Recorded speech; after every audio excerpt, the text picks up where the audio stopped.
Hey guys, welcome back to Overtakes. This is Misfit. And I'm Kel. And we're here to talk about Stage 2, Week 4, Wednesday and Thursday, doing a little recap. Of course, first we gotta dive into some stuff. Yeah. Dallas Fuel and their soap opera have been outdone by Undead in his Jerry Springer-like actions this week, so we got that going for us. Apparently he's got 9 kids or something like that over in China with a bunch of different girls. Yeah, 9 kids with 9 girls. Yeah. No, not quite, not quite to that level, but he's not on damn close. He's not on a Vander Holyfield, Cromartie kind of level. But he's getting there. So there's another mess for them. But they actually, they out-Dallas Fueled the Dallas Fuel this week. Yes. There's a lot of mess going on with that team. I think they're cleaning up a lot of it. I think that coach that they had in there was bad news. Yeah, I think that was like one of the big issues. Just Shanghai in general is just looking more like a dumpster fire every day. But at the same time, I feel like they're putting themselves in much better position than the other team. Yeah. That's been dominating the news of late. Because, man, that one's just like you pull one thread and the whole freaking thing comes undone. Yeah. And there's just more and more constantly coming out about that. So basically, they're the most dysfunctional family in the league. Yes. And I'm not saying it's just not working. I said it last week. Mm-hmm. It's time to break up the girlfriend. Yeah. You might both be good people. You might all be good people, but you're not working together. Right. It's time to move on. Speaking of moving on, let's talk Overwatch. Yes. We're not going to talk about their match because it was a shit show. Yeah. They basically just got... So, yeah, Wednesday, they just got curb stomped by Boston. And Boston didn't even look particularly great in this match again. Dallas was Man, did they look completely... Like, they at least looked like a team, and they were cohesive. Whereas Dallas was just like... They might as well been a gold ladder team. Because, man, like, we heard some of their comms, and wow, was it ugly. Just very, very ugly. I don't even know how this is a team in the league anymore. Yeah. Because they were split up. They didn't know their actions. There was a point where they were telling them to push, and then Rascal had to explain what pushing was. Actually, no, that was in the later game. That was later in the week. But there was other stuff like that. For some reason, Rascal didn't even play in this game, and they had...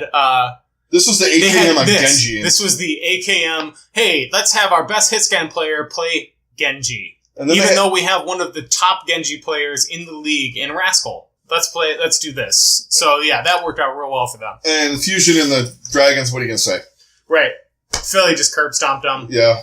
Shanghai just, they have no DPS now. They don't have any DPS, yeah. All their DPS players were their tanks. Yeah. That being said, I'd move MG to DPS. Yeah, honestly. He looked way better as a DPS player than he ever did as a tank at all. He is not an off-tank. Well, all right. He's not a diva player. He's not a diva player. A Roadhog player? He can Roadhog. He is a fucking mean Roadhog. He's a good Roadhog. And you know what? He was good on Pharah and Genji, too. Mm-hmm. Maybe they should look at that. Well, he's going to have to play for the rest of the... For the rest of this stage, he's going to have to play it, because I don't think Dia's coming back until stage 3, and then who the hell knows with Undead. Yeah. Undead going to be on Judge Judy, Chinese version. Sorry. The Maury Povich show of Undead. The Undad. Oh, yeah. Undad. Anyway, that's a fucking hot mess. If you guys haven't seen it, check out the Reddit post on it. It's bizarre. It's bizarre drama. I mean, it is like, it takes ghetto trash, hillbilly trash drama, like, it's to that level. Yeah. It's a whole nother level. It's the Chinese version of Jerry Springer Show. Yeah, it really is. All right, anyway. Let's talk about the real thing. The match of the week, probably match of the stage. New York Excel versus Seoul Dynasty. Wow, what a match. That was fantastic. I love talking about Overwatch. This match in general. This was the game, or this was the game played at such an insane level like we have not seen yet. And, this is why this match is one of the matches why I watch it, but this match, you can actually learn stuff as a player, too. Yes. I mean, sometimes you say, this is the match that's what we want Overwatch League to be, and they're doing stuff that, you can't fathom in your head. This was just so well executed. It's just worth watching from that standpoint. Mm-hmm. The tank play on both sides was great. Rouge Hong and Jonak trading off, like, insane moments where they're, like, almost team wiping and shit. Right. It's just nuts. I mean, there was so many points where individuals would take over, and that would help their team.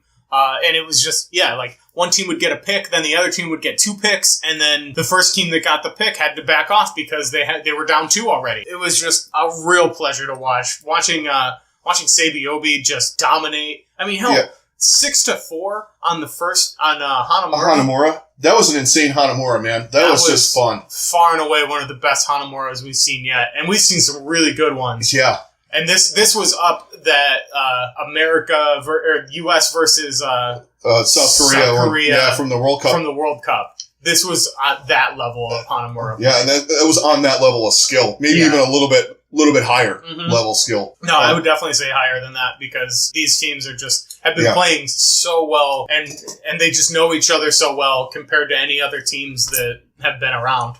Yeah, and other than maybe London. Yeah, we'll talk about them later on in the week, and that's a juggernaut. That's going to be, I'd say, nearly unstoppable. Yeah, but and Seoul, they just couldn't fit. They can't finish the job against big teams. Sometimes it seems like, and it's not like they play bad. It's just when they needed to get a point, New York clamped down. Yes. And that's when you get the big plays from Sabiobi, Jonak, those guys. Because Libero had a couple of moments like that too. Yeah, he had a couple of Dragon Blades that were just sick. I think it was he had a Dragon Blade that clinched them Gibraltar. Yeah, that was big. That was huge. Unreal. I think they were down 2. I'm pretty sure they were down 2-1, and they had to take Gibraltar. Well, no. I mean, they were down 2 people. Oh, down 2 people. Okay. And then he just comes in and it's just like, we're down 2. Well, we're going to even that up and then kind of tilt that in our favor. And he just wiped them clean. And it was incredible. I just can't say enough good things about this match. No, not at all. And if you didn't watch it, you got to watch it. If you watch any of them, watch the Hanamura and watch the Ilios. Yeah. And the Gibraltar. Because, the Hollywood's pretty sick, too. Watch the whole match. It's really good. Actually, the only iffy one, and it was 2-1. It went to all 3 points, was Nepal. Yeah.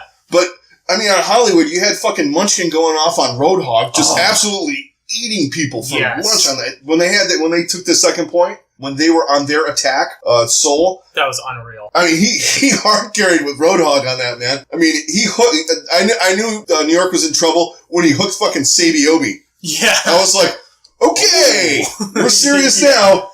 No kidding. Meko. Yeah. 3 times.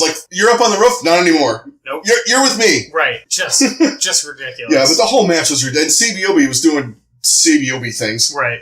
How many times were they Jonak goes down or something, and all of a sudden, oh, never mind. Seoul has no back line. Right. Sabiobi must have been at work. Okay. Yes, he did. People are figuring out with Seoul, I don't care what, I don't care what you do. Take down Fleta, take down Rouge Hong, and they're in trouble. And just negate everything that those guys do. And that is 100% the way to take it down. And we saw that even more to surgical precision later in the week. Yeah. With London, but we'll talk about that more in depth as we go. Yes. Interesting side fact, Seoul has never beaten the GC Busan team in any league. Not only that, they haven't taken a map from them. Anyway, that was a side note, in case anyone has had any reason to pick Seoul ever again against London. Right. Anyway. Of course, this was the time that I decided to pick Seoul. Yeah. I didn't know that then, or I would have told you that. Right.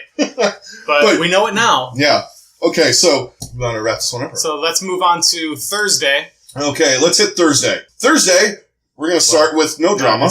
We're going to start with no drama on Thursday. And we get New York again, going against Shanghai. And it was just exactly what you would have expected. Yep. New York just dominated them. Especially when you win 1-0 on Hanamura. They only had to get one. I think they had to get 1 tick on Hanamura. Yeah. They literally had to step on the point. They completely shut them out. Yeah, I think they just needed 1 tick. Yeah, it was ridiculous. And the Dragons had no fucking shot on. The only map they look good on, honestly, you know what the maps they look good on? Or when they run a triple tank. Yeah. And they have 5-Kinger on Moira, and they run Reinhardt, Roadhog, Diva. That's their. Right now. That's their best lineup. And you can only run that on 2 maps. Yeah. And that's not horrible, but you're not going to win, by the time you get to those maps where they're viable. You're already down. Yeah, you're already down 2-0. That was that match. Now, match 1A for the day.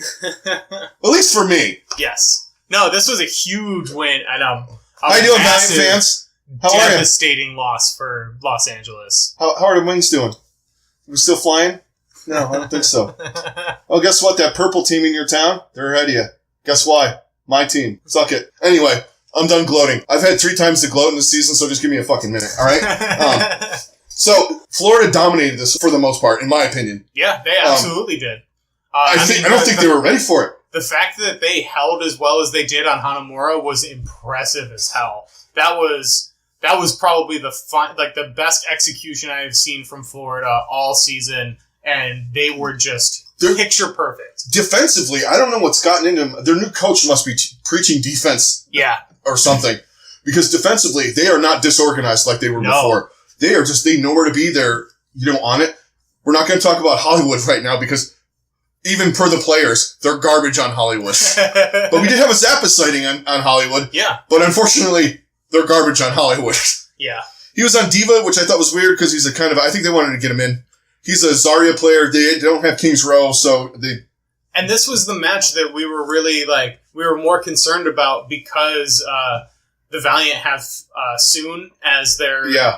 As their tracer. Logix has just been getting destroyed by really good tracers, and this was the game. This was the coming out game for Logix. I mean, he played really well last week, but this was the game where he was just shredding. Yeah. I mean, he had some pulse bombs on he had a couple of pulse bombs on Nepal that were just unbelievable. Yeah. Just kind of slipped in, dropped them when they were grouped up. The Valiant really couldn't fucking handle them. They couldn't. They had no idea what to do to stop them. And it's the up and down Valiant too. I mean, every week it seems like they split every week. One game you're going, what the fuck are they doing? And the next week you're like, oh yeah, here we go. There's the Valiant. There's the Valiant that I know. This team looks unbeatable. Yeah. And then the next game, then you get games like this, and it's just you just never know which team you're going to get with them. Right. And they were, you know what? And this is one of the things too. Obviously, I'm gloating. I'm a Mayhem fan, and the Mayhem played lights out. But they were fucking around with that lineup. And they didn't have Karif in there all the time. They had him on Mercy a little bit and stuff. You know what? Leave Karif in. Yeah, leave Karif in. I know you want to play agilities. He's good. And agilities actually had a good match. I'm not knocking anything against it, or against him, but Karif is better. Karif is just he has more impact. Yeah. He's a much more impactful player, and he just is always making the plays that they need to win. Yeah. Not necessarily the flashy plays, but he has a lot of those, but he also just makes the smart plays that they need to take advantage of. And if you're not playing him, then you're not getting that. Because as good as Agilities is, he just doesn't have that factor in his game. He just can't make those smart tactile plays that just really change the tide of a map. Yeah, and honestly, and this is one of the things with Karif, and it's going on to your point, he gets first kills a lot. Yes. He's not cleaning up with Farah. There's a couple supports down, and you're doing the cleanup job with a Dragon Blade. Right. He's initiating and with a Widow or on Tracer or not on Tracer on 76. Yep. And he's hitting a Zenyatta with a headshot, or he's taking down a Diva out of mech to begin to begin a push. Right. He's the one that is making the initial. And those are way more important than any of the ones where they're cleaning up or they get a couple of kills when the rest of the team is dead type of thing. When it doesn't really matter anyway. Yeah, he's not getting the magic play of the game with a 3-kill Dragon Blade when nothing's going on. Right. Yeah, Florida, their tanks, I was worried about their tanks. And, more and more, Manitin just keeps getting better every week, man. Dude is on point with Diva. And same with Swoosh. Yeah, Swoosh is getting better too. Swoosh has looked really, really good the past couple weeks, and you can tell he's getting a lot more comfortable in that main tank role. Yeah. And that's a huge boost for this team.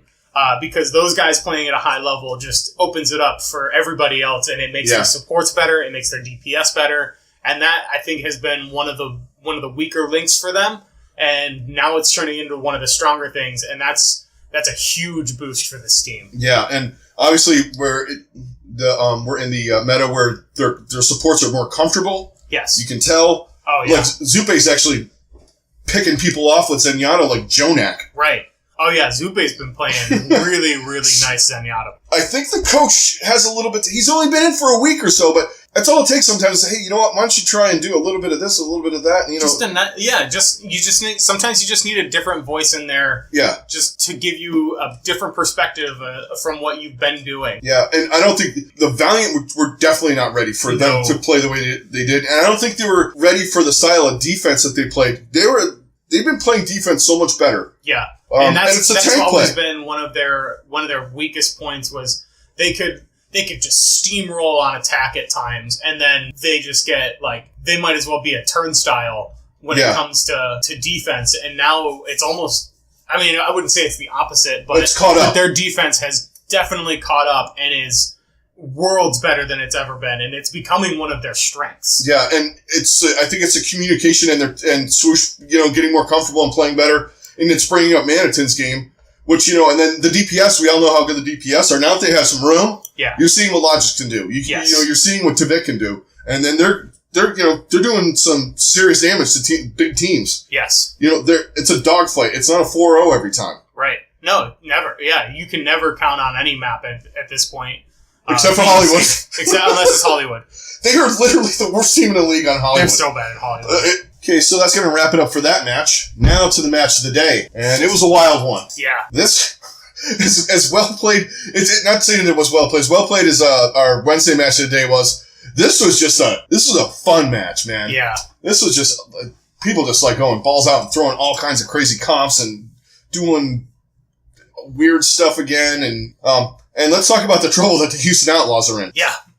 It's becoming more and more and more apparent that Houston desperately needs a Tracer player. Somewhere. I know they just signed a Korean guy who's a Tracer specialist, but whether or not, when that person's going to come in, I don't know. But that's why I said in our other video that Houston needs to be doing everything they can to be trying to get Dante, because that guy would completely change the face of that team. He would. And because he's going to be kind of expendable for San Francisco once Sinatra comes in, because Sinatra is just an ungodly Tracer player.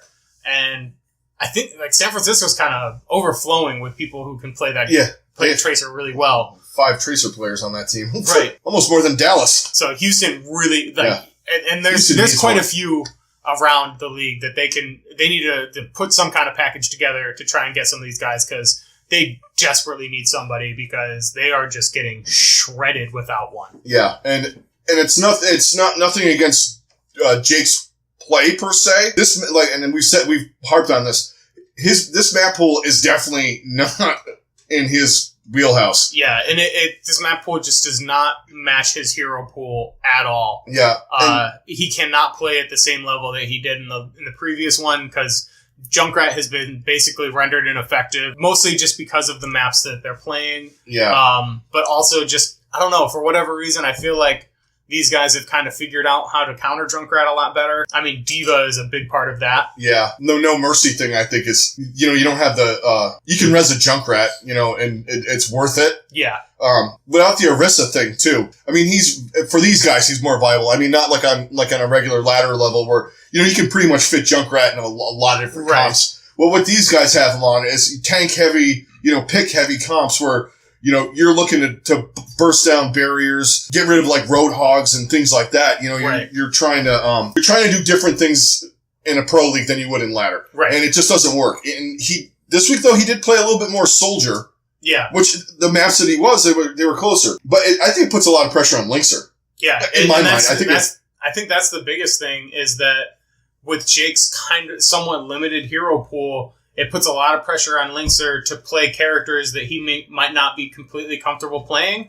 And then he also just gets targeted a lot more. Yeah. Because when they take Linkser out, Jake can't do anything to counter that. And that's what really hurts them more than anything, is because they know that if they go after Linkser, it shuts that team down. Whereas if they kill Jake, then Linkser's still out there and he can really take advantage of them going after him. Whereas it just doesn't work vice versa. Yeah. And that's been the really big thing for this team. Without somebody to play Tracer to kind of come back and help and peel, that really hurts them. Or to take out the other team's supports. And it's been showing a lot. And they're almost in the same situation DPS wise before the Gladiators started, before they got Fissure, but before they started putting Asher in a lot more on the Tracer. And it makes a difference. And, you know, you were going like before with the Gladiators, what's Surefour doing? He's got this, he's that. That's what I'm doing. I'm doing that with Linkser now. I'm like, okay, he's doing this, he's doing that, he's switching up. I mean, he's trying to make something happen. Yeah. Like forcing something to happen. Yes. Their tanks are so good, Houston, that they're almost out of position and stuff now. Trying to make up for some of that. Because you don't have, like when Muma dives in, you don't have that Tracer racing around finishing off kills. Right. So then you got to go. So then that leaves Muma even more open to whatever is going to destroy him. So he can't be as effective. And then that puts more on their healers, which they've never really had the strongest healers. Right. So that's something that also kind of hurts them. And then when you get a player like Asher that just shreds their healers, and that puts them in even more of a predicament. Yeah. All that being said about Houston, the Gladiators are that much better. Let's just go over that. At this point, the Gladiators are just the better team. Houston has just not done anything to stay at the level that they were playing at in the first stage, and I think they were playing a little above what they are. Right now, they're playing a little bit below what they are. Yeah, I think so too. But so like they're kind of evening out right now, how they are as a team and where their needs are. And hopefully they're able to address some of these things going into stage 3. But as of right now, they're completely out of the chance of being in this stage. Yeah, they're done for the stage. And they're almost playing themselves out of a regular playoff spot. So they need to turn it around quick. Yeah, because they're in situations where teams that were way behind them have caught up. Yes. Gladiators, Philadelphia, some of those teams have, picked up wins and maps and all kinds of other stuff on them. But the Gladiators, they're looking like one of the more complete teams right now. They really are. Top to bottom. I mean, we talked about in detail numerous times about what Fissure's done for the tank play, but their DPS have been playing really well. Their supports are always on point, and wow, in this match were they doing some crazy shit. This was another match where they were just like, we're just going to play whatever the hell we want. Oh, this was the one specifically where Big Goose was just like, okay, guys, I'm going to win us this King's Row map as soon as we possibly can. Yeah. All we need is one tick because, man, their defense on King's Row was insane. Ridiculous. Houston just could not get anything going, and that's a really good map for Houston, too. Yeah, that's like their best map. Surprising. That they were not even able to get a tick on the first point, let alone a point and the whole map. And then LA just comes in less than 90 seconds. Yeah, they capture that first tick because Big Goose is just like, I'm gonna play Sombra. I'm gonna build up my EMP. We're gonna wipe them as soon as I get that. I really have to go to the bathroom in between matches here. Right. Let's end this now. Yeah. I mean, Houston did come back, but and 3-0 them on Gibraltar, which I found weird. But Houston's good on that map too. Yeah. That is a really good map for Houston. It works out really well for them. Well, it's their style and what they have. I mean, Escort and Hybrid are better for their style. It's just the 2CP and the King of the Hill aren't their flavor. That's what the Gladiators really took advantage of with King's Row is like if Houston were able to get that first point, then that's a much harder team to stop when they're moving the payload versus just trying to capture a point. And I think that was their game plan too. Yeah. Just to don't let them have the first point. Yeah, exactly. Because then they start rolling those tank ultimates, and their tanks are insanely good, especially when you got Spree, and I think Spree was in on this one, playing Zarya. Mm-hmm. And you got Muma playing, he's really good with the Earth Shatters. I mean, he fucking biffed a couple of them, though. Yeah. I think it's hard, though, because Fissure was playing against him, and it's... Right, it's two of the best tanks going at each other. And it gets in your head a little bit, I'm sure. And there was definitely points where it kind of felt like Muma was pressing. Yeah, because he had to do so much. Right. Then we had the Ilios map 5, Shaz playing Mystery Heroes. Right. And it worked out so well for the Gladiators. I mean, they curb stomped them on this map. It didn't even look close. Yeah, I mean, did he play Genji? He was playing all kinds of... Yeah, he was all over. Just being... They're just like, whatever, man. Play whatever you want. Let's play what works. Yeah. They're not going to be ready for this. Well, nobody anymore is ready for 3 DPS. No. They're not. Or, running him on that and somebody on a Zarya. I mean, you're not ready for that shit. No. That was a pleasure to watch. Oh, yeah. That was match, super fun. That was a good way to close out the first 2 days, though. Yeah, for sure. Preview. All right. Don't forget to give us a like, a subscribe. Check us out on Twitter. All that good stuff. Hit us up on Twitch. We'll probably be streaming a little bit this week. Yeah, I'll be playing Sea of Thieves quite a bit this week, so... I'll be growing turnips. We'll see. No. Yeah, we'll see you guys. And I'd just like to thank all you guys out there for, coming in and subscribing and stuff like that. Yes. I'll probably join in the Sea of Thieves thing later on. I'm on a Heroes of the Storm kind of vibe right now. I'll be playing some Brigida, too, because she comes out. She'll be out early this week, so but by the time we get this thing up, she'll be out. So I'll probably play a little bit of that on stream, show you guys how bad I am at her. And I'll go back to my regularly scheduled heroes like Diva and Junkrat and Roadhog. And we'll see you guys for our next review of Saturday or Friday and Saturday. We'll do a quick little recap of both of those days, and then after that, we'll see you guys on Wednesday for our preview of Week 5. Yeah, Week 5, big Week 5. Okay, guys, we will talk to you later. See you guys.